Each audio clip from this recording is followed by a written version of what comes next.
we'll get a good idea, visual of that churn. Hi there folks, and welcome to another episode of Michael's Backyard Marina. Well, I just can't leave well enough alone. I have been testing those Dakota lithiums. I charged it up with a Noco Genius charger. I charged it with the charger that came with it, and 5 hours is the limit I'm going to get off of I think they're 56 amp hour, 12 volt Dakota lithiums that are hooked up in series to give me 24 volts. Well, I got to thinking, put my thinking cap on, so I compared those against two FVP batteries that I got from the big box store that were absolute, turned out to be not great. So I got to thinking, I got the Banana. I've also got a 24 volt trolling motor on it. Now it's the Minn Kota power drive.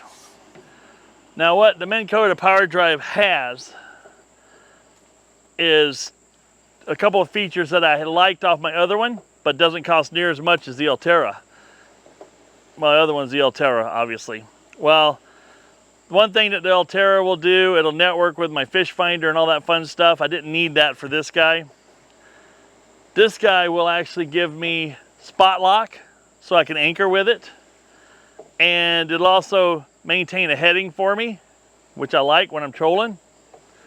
And it has a full function remote control only, no foot pedal at all.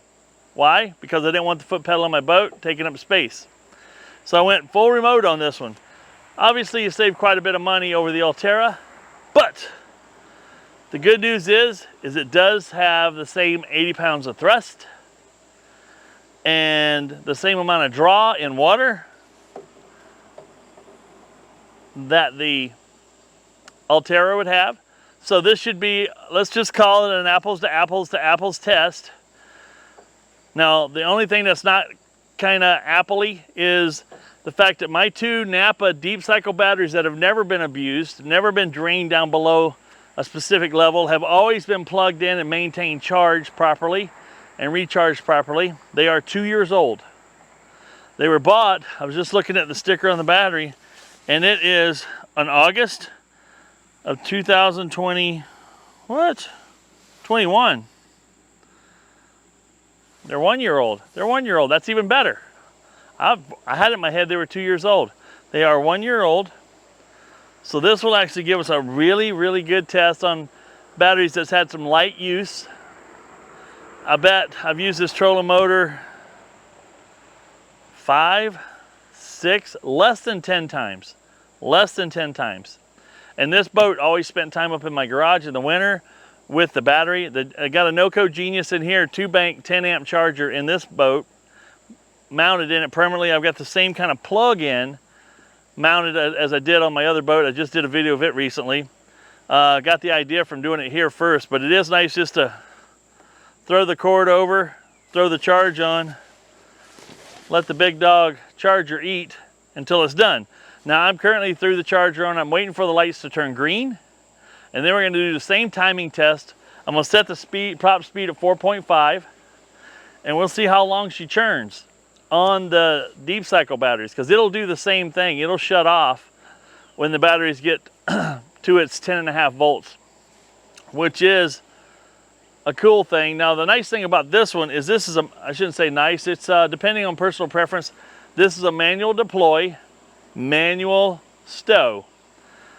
So with that in mind, it makes this one a better candidate for the Dakota lithiums, or the lithiums in general, where the power curve is this.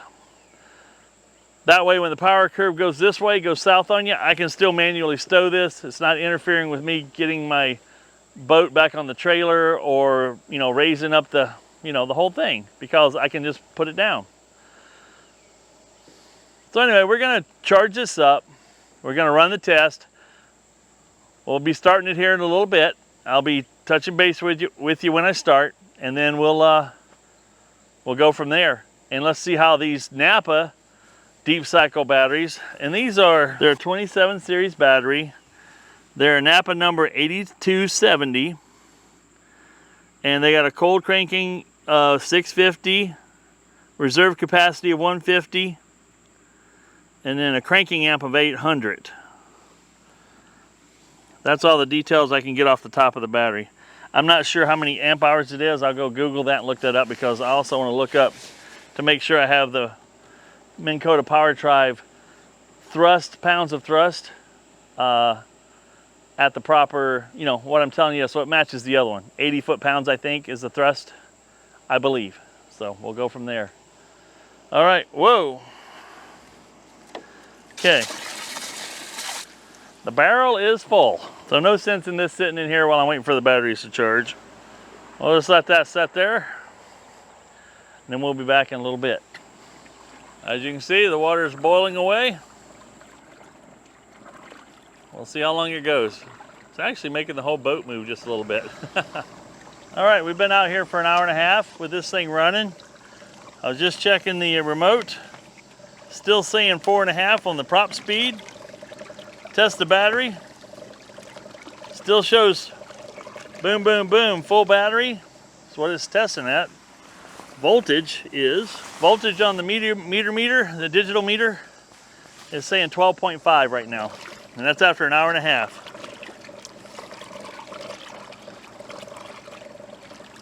We'll check back in on it later. All right, folks, we're back out here at the backyard marina at the testing and lab facilities laboratory.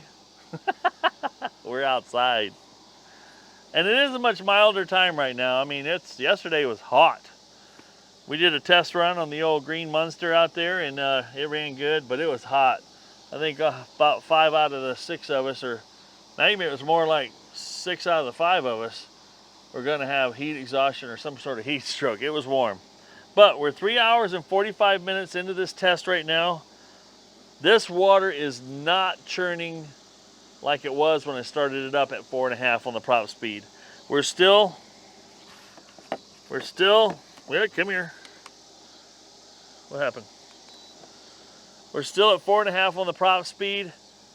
And you know, we started out at 13, I think, 0.7 volts. Right now we're running 12.3. So we're still got some good voltage going on here. No danger there. Push a little button here. I still got all 4 lights across here. But when I started off at 13.7 volts, I had a lot more oomph going on here. And in 3 hours and 45 minutes of steady running and some lower voltage, another, you know, we lost over 1.5 volts roughly. Well, 1.25 volts. Anyway, it's still running.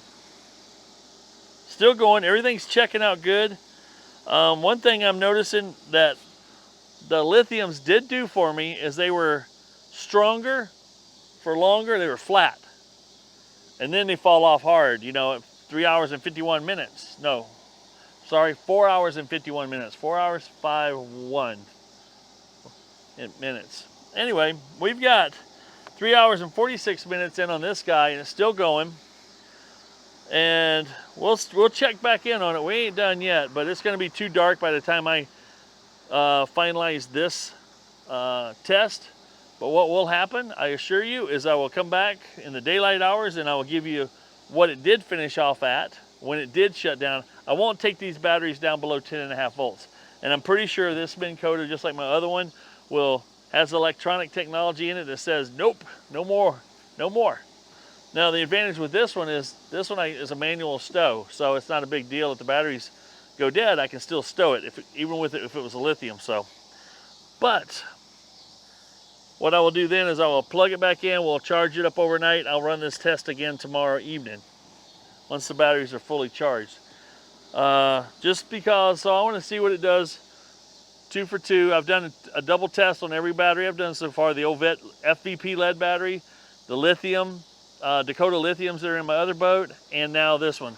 Now, I have to correct myself. The Minn Kota Power Drive is not an 80-pound thrust trolling motor. It's 70. So we got apples to apples comparison here. So this one should have, what would it have done?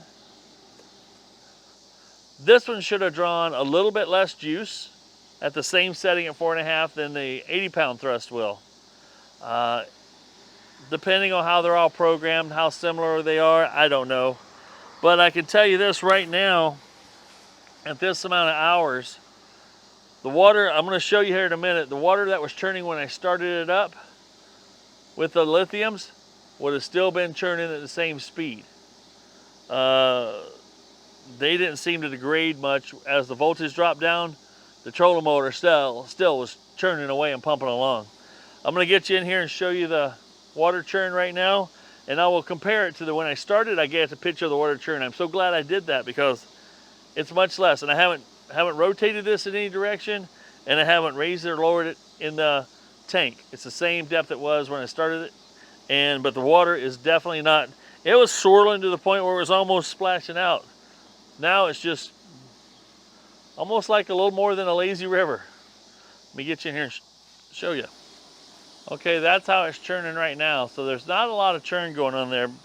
I'll flash the other churn right after this little clip with the other one on the screen, and I'll do a quick startup and basically almost 4 hours later. Since I've been talking, time has passed.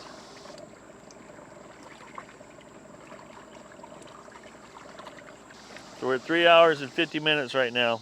So basically 4 hours. It's still moving. It still moves the boat around just fine. It still steers left and right. And this little doohickey here, I'll show you. Yeah, this doesn't show up on camera very good, but this has like the battery level, and it still shows the battery level here. And it still shows 4. And that's because it still has over 12 volts of juice coming to it out of the battery, which between the two batteries is 24 volt, which is what this thing requires. Okay folks, I'm back here the next day.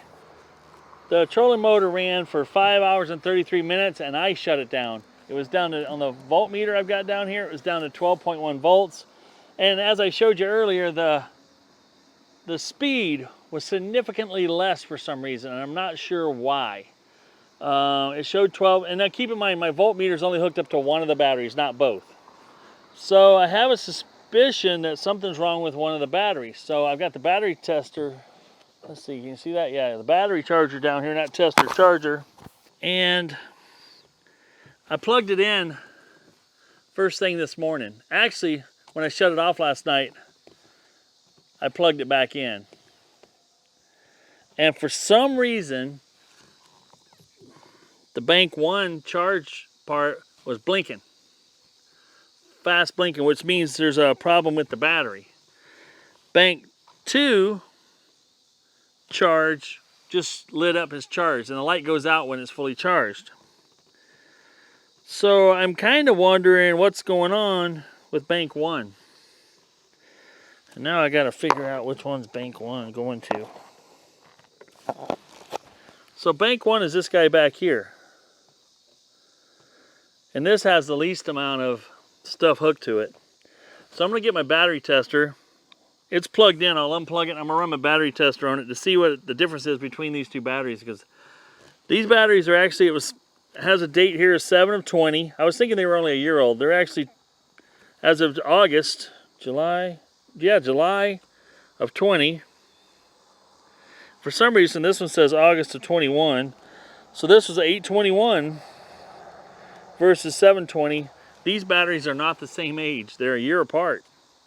And it makes me wonder if this one that's a year older has a little bit more of a problem than this one.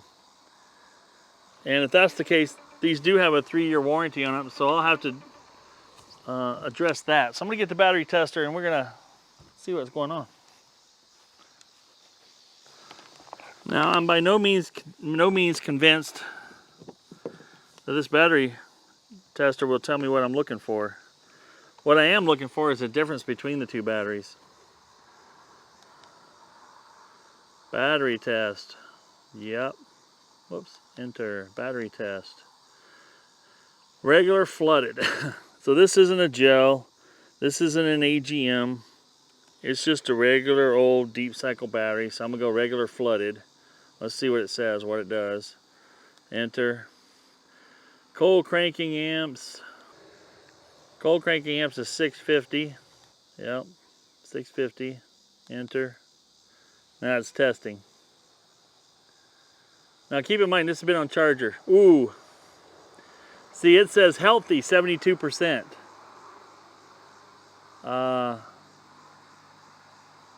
charge showing 100%.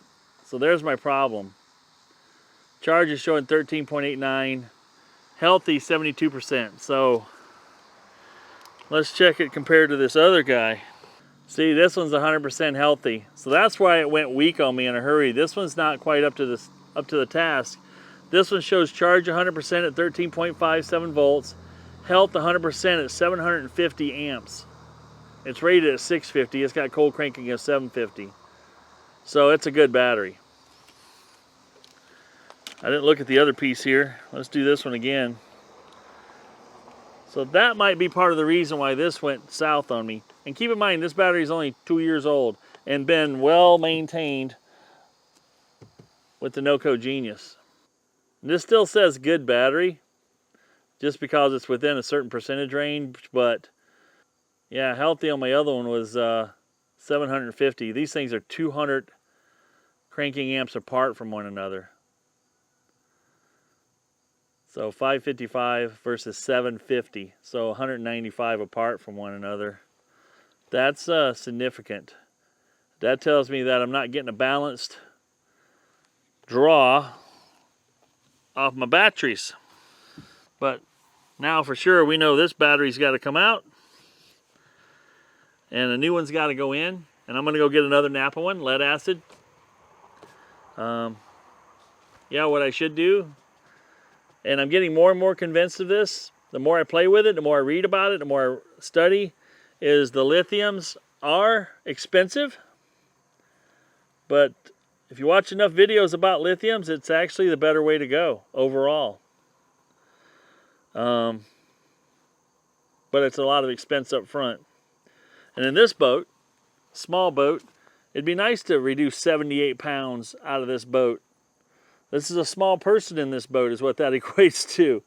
It would be nice if it was lighter and smaller. It takes up half the space, literally half the space, cubic inches. Question is, spending another $1,000 on a pair of batteries. So I'm going to take this one in to Napa. I'm going to have them check it. I think these are warranted for 3 years, I believe. So I might get a prorated rate on a new battery, which, you know, might cost me $100 instead of $150. We'll see. And this battery tests really good. This battery tests really not so good. It's on its way out. And that's 1 year difference between the two exact batteries. All right. I guess we'll wait till tomorrow to see what we can do next. No sense in charging dead batteries.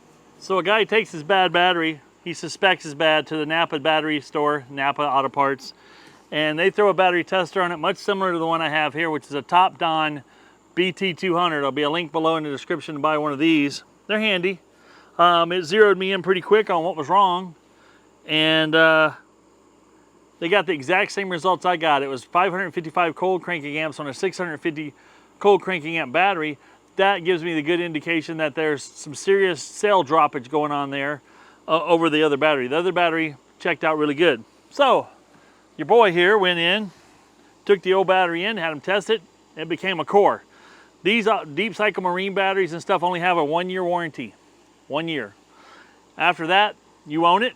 If it's 1 year and 1 day, I'm guessing you own it. So I bought a new one. Yeah, dear Lord in heaven, these are heavy. Ugh. Got me a brand new battery. It cost me $115. I can't complain. Seemed like a, you know, for battery today. And this is a, as you can see here, Marine RV dual purpose. Yep, made in USA. What's funny is they didn't take this was got a manufacture date of 6/22. Typically, they take these little dots off. Since this is 2022, they usually peel these things out in case there's a warranty. They know when they sold it. They didn't do that. So I'll do that because, you know, it's August of 2022, so I'm that honest guy that, you know, does things right. Eeks. Oh, that's going to stick. Yep, there we go. All right, so let's set this guy back in here. And without herniating myself. And we'll go ahead and hook the old... Now, before you guys go ahead and kick my butt in the comments section, ideal situation, replace both batteries at the same time. Alrighty, we got the new battery in place. Let's throw the old tester on it and see what it says. Brand new battery. I'm hoping for better results, right? It tests really quick. Boom, done. Battery says 100% healthy, 895 amps, 12.67 volts. So this one's in fantastically great shape. Now we're going to go ahead, now that we're all hooked back up, we're going to pull the coils back to her and make sure everything's charged up again. Here again, we're using the NOCO Genius charger. As you can see, the lights come on red. Now what was interesting is when I knew this battery, something was wrong with this battery, is when I went to try to charge it back up, this is bank 1, this is bank 2. Bank 1, this came on red, this came on flash, flash, flash, flash, flash. That means something's wrong. And so that's detecting a problem in this battery. And so we're gonna let this big dog eat for a minute, and we'll come out and then we'll check everything one more time, and then we're gonna run the trolling motor test and see how it goes when I got 2 good batteries in it. We'll go from there. I hope you guys can see this. I'm not sure how well it shows up in the video, but this is the battery we just installed here that's plugged in. The red light's on. This is the one that was already fully charged. It obviously came on in the charge mode and then checked it over and says, yep, we're where we need to be. We're fully charged. So now we just got to wait for this one to get up till this light goes out. And I think these are still available. Check the links down below in the description. I'll have a link to it to go buy one of these if you want one. This is a 2-bank, and I'm pretty sure it's 10 amps per battery charging, which brings a deep cycle battery up relatively quick. I mean, usually overnight, even from depleted to full charge overnight. This is a Gen 2 2-bank 20 amp. That's 10 amps per bank. And this is a NOCO Genius. I'm not sponsored by these guys, but man, their product sure is sweet. And as you can see, I've done this for the second time. I've mounted these permanently in my boat and I've got one of these plugs over here. I don't know if you can see it in this shot, but a plug over here that I can just plug the drop cord in. And the charging is off to the races. We'll be back and drop the trolling motor back in once this battery is up to full speed. And we'll do another durability test, so to speak, on these lead acids and see how they hold up for me. One more tech tip from me to you guys and gals is if you got some Super 77 carpet glued down that's really stubborn to get off, this tool I used out there to clean up the sealing surface on a boat so I could re-glue it, re-seal it. We just did that on the green boat recently. I sanded the bottom here so it doesn't cut on the bottom surface. The top is still the same and the front is still the same. But watch what this does for removing, let's see if I can get you in the view here, for removing this carpet. And it kind of it works as a scraper and it just removes it.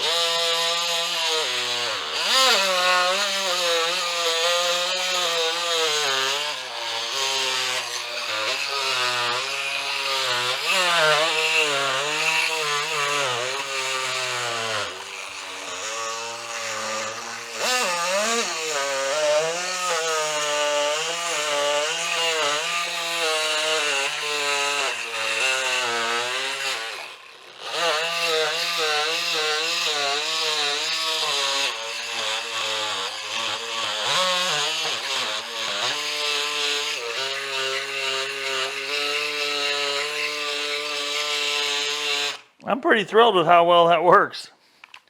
I was wondering how I was going to get this off and get all the fuzz it leaves behind off, but well, this just made easy work of everything.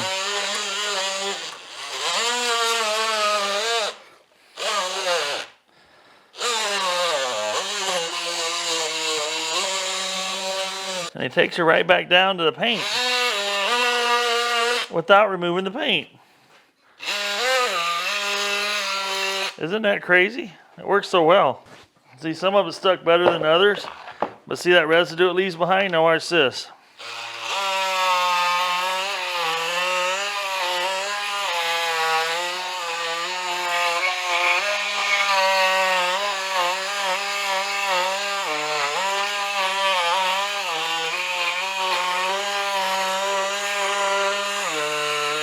All right, we're back out here with the old trolling motor. We got 2 fully charged Napa Deep Cycle Marine RV batteries, 550 cold cranking amps each. What else is it? Normal 800 cranking amps, reserve capacity 150, blah, blah, blah. Anyway, they're both good batteries now. We're gonna start this test one more time because I gotta find out what happened. Because as you know, I ran this for a bit and then it went for like an hour and a half later, it wasn't churning the water, and I'm hoping to see results. Helps if you turn the breakers back on after you're done charging. Hear that? Click, click. Everything's on. It's found it. We're gonna turn the prop on and give it some RPMs.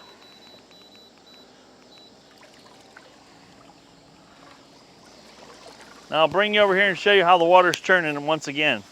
Now, not very scientific. Definitely some audible water splashing going on there.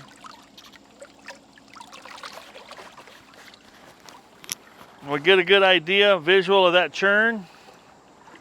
Now just for fun, I'll show you what 10 looks like.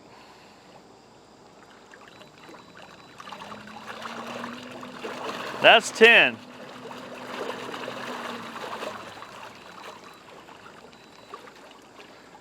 That's 4.5. Just flexing its muscles a little bit there. We're gonna start the stopwatch, you know, just a minute or two late, but that's okay. So I killed the last time, I killed it at 5 hours and 33 minutes. Reset start, we're gonna see how long this guy goes.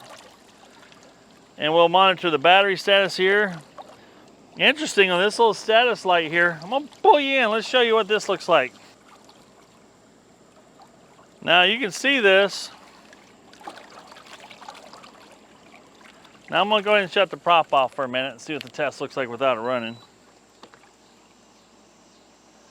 So now you can see full battery, full, little gone, lot gone. So it's how solid the battery is to how full this is.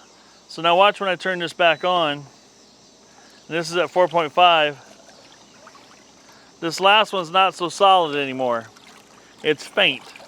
This one's still pretty bright. All these are still bright, so it's up to here. Let's just check in about 2 hours, and we'll check the status of this again, now that we've seen it before. And we'll see it after 2 hours. We'll also double check the boil. The boil. And see how much the water's still churning, because all I know is after an hour and a half before, this was very calm, and the batteries weren't really enjoying life, and we did learn that we had a bad battery. It got late the other night, and I shut this off after 2 hours of running after the full charge. We're getting ready to dunk her back in and give her some more hours after actually a whole day of rest, honestly. And we'll just see how she does. It isn't like the sitting for that recharges the battery. There might be a little recovery, a little balancing it does, but that's about it. Nothing substantial. Let's take a quick look at the voltage down here. We're sitting at 12.6 volts. That's cool. Everything's still on and ready to go.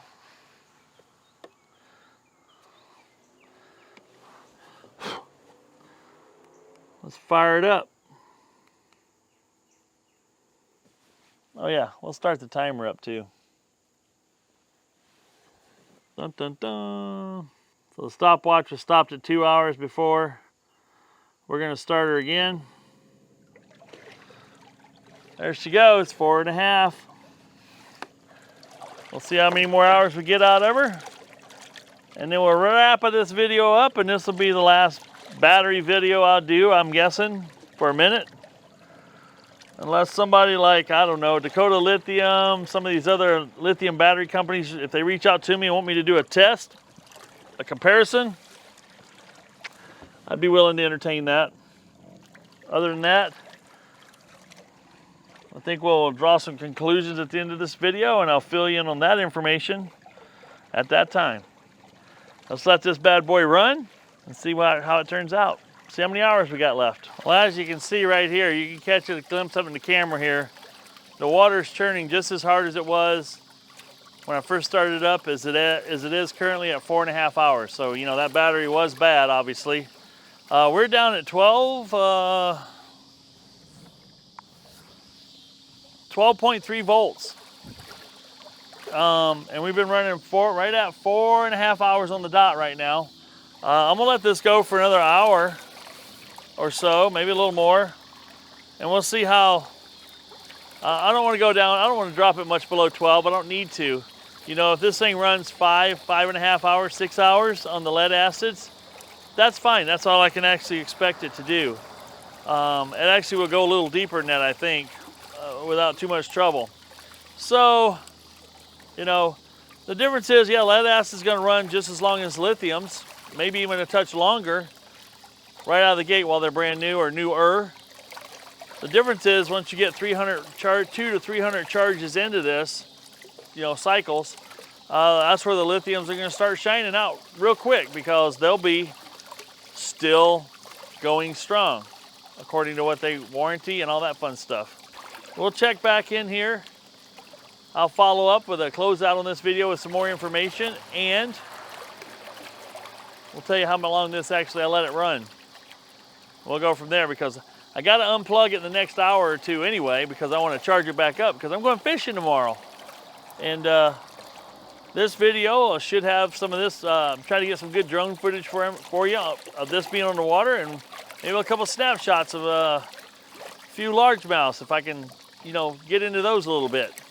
So we'll check in a few more hours. All right, folks, we're looking for the final word on batteries here on this video. Well, let's start with the FVP batteries from the big box store. Ran pretty good. First charge ran not really awful bad for the second charge compared to some other testing we've done here. You know, second charge ran 4.5 hours. That's really not awful, but they were $104 a piece. Next up on deck, the Napa RV Marine battery I used. I replaced one of them, as you saw, because it was 2 years old. Keep in mind, it was only 2 years old, and a plate or something or a cell went bad. And not saying that couldn't happen with just any battery either. All batteries are subject to that type of thing, especially when you got a lead acid battery.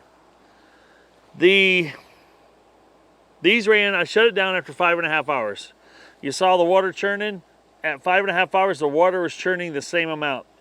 Yes, it's not scientific, but churning water is churning water, and you can tell when it slows down. I shut it down at 5.5 hours. This little meter here still said 12.2 volts on it. Not getting too deep into the deep cycle, which is good. The lowest you ever want to drain a battery like this is 10.5 volts. If you keep it above 12, I ran 5.5 hours on the water today. I took this fully charged set out today and went fishing. I ran, no kidding, 5.5 hours, and this still said 12.4 on it. I trolled, I used the anchor lock, I trolled, I moved from position to position, did a bunch of different things today. For a minimum 5.5 hours, that trolling motor was working for me today. Gave me no signs of slowing, so take that to the bank with you. But these batteries, these Napa RV Deep Cycle batteries I'm using in here, the replacement was 115 bucks. I'll let you guys do all the math. The lithiums went just under 5 hours with my 80-pound thrust trolling motor. This is a 70 that's on this boat, so it's not quite apples to apples, but it kind of gives you an idea if you're buying a trolling motor and what kind of thrust it has, how long your battery may or may not last. So it was a good day on the lake. Thing performed well, batteries performed well. I've got them charging back up. They will easily, when I had them discharged down to 12.1, easily went back to full charge on an overnight charge. This NoCo Genius battery charger right here is a 10 amp charger, 10 amp per bank. Now somebody did ask me, one of the questions they did ask is how are you charging a 12 volt system when you got it hooked up to 24? They're set up for a 24. Well, it's easy. I just put the 2 leads on each battery and charge them up independently. When I draw off of them, I'm not charging anymore. The charger's unplugged. And the breakers are then engaged. So then the 24 volt can go to the battery charger, or the battery charger, the trolling motor. Just that simple. It's not that complicated. And another guy did some calculations and sent me a message left it in the comments, rather long comment, but very informational. He did some calculations on the amp hour draw he thought it would be roughly with the speed I was running, or 50% speed on the old 80-pound thrust trolling motor that has a lithium hook to it. He estimated I should be able to run about 4 hours, 4.5 hours, or 4 hours, just over 4.5. And they ran 4 hours and 51 minutes. So that calculation is very close. It's 57 amp hour lithiums. Now, if you need to go longer than that, you're probably going to have to invest in more amp hours. More amp hours? Amp hours. The longer you can go. Also, the longer it'll take to charge, unless you get a charger that's dumping a little more than 10 amps into it. But you also got to be wary of what the actual battery can handle for charge. There's also ratings on these batteries for discharge. You got to look at the ratings on that. They can handle X amount of amps of discharge before you can actually overpower the battery, draw too much on the battery, and you can cause damage to your battery there as well. So you got to be careful of that. Lots of little factors to go to consider, but bottom line is a good average deep cycle lead acid battery is going to serve your purposes for a reasonable price, comparatively speaking, because doling out, like for these 2 batteries would be $230, doling out $230 and getting 2 to 3 years of fishing out of them is sometimes a little easier to stomach in this day and age than it is to spend over $900 for 2 batteries. Now, when you're buying these same 2 batteries again 9 years from now, and you still have the lithiums over here that you bought 9 years ago that are still working as they did when you bought them, then that's when you got to ask yourself, is this $230 set of batteries still $230? Or are they $300 now? Or are they $350? We don't know. With the way the world supply chain is and the lead mines and everything else that goes on around us, you just never know. So sometimes it's just worth to bite the big bullet and, you know, have it for the long haul. But the other thing I enjoyed today is I went out fishing for, like I said, I was out there on the lake by 8:30. I know I got up a little late. I was lazy. Stayed up a little too late Friday night working on this. And when I say working on this boat, I'm always doing a little detail work, little refining things, like this bimini top right here. Now this isn't the bimini top that I bought specifically for this boat. This bimini top was a top that came off my folks' pontoon boat, which is 8 feet wide. This boat's only 5 feet wide. So I did a little Michael magic and cut things down, re-screwed it together, and turned it into 61-inch beam width bimini top that's 7 feet long. Now, I do have one ordered, and there's going to be a video coming up on that. I was looking through Empire covers. They make really good stuff. You've heard me brag about the covers. They've actually sent me covers before in the past and sponsored videos in the past. But they do not have a 4-beam, a 4-pole bimini top for a 61-inch wide boat, 61-inch beam. I need 61-ish to work, and but I want a long bimini top. And this one here, when I stand it up, it's 54 inches, I think. I can actually stand in the bottom of my boat, and my head is still clearing the bimini, which is actually pretty awesome. But I had this up today, and it was a hot day. It got up in the 90s by early afternoon, and I had this up, and I was in the shade. I had a cool, like a 10, 12 mile an hour breeze on the lake, kept me cool and comfortable. But I know some people don't like the biminis. Maybe when I was in my 20s, I'd have fought it tooth and nail. I don't want it in my way. I want to fish. But when this thing allows me to be on the water for 2 or 3 more hours than I normally could be, I'll work around it a little bit. Absolutely. So stay tuned for an upcoming video. I'm going to go over some pros and cons with the biminis. I'm going to show you how to install one. It's not complicated. If you're thinking about doing it, wait till you see my video and you'll see how easy it is to install and some of the things to look for on your boat when you go to install one, so you get optimal performance out of it and optimal coverage, and only cover what you want type of thing. So more to come on that.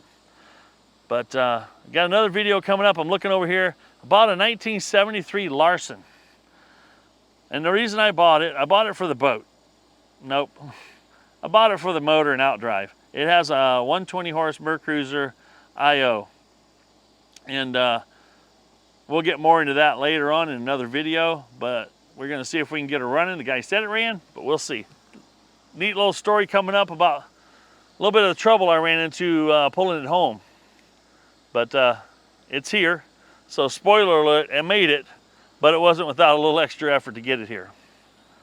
But yeah, the old Banana just keeps performing. It's a great little boat.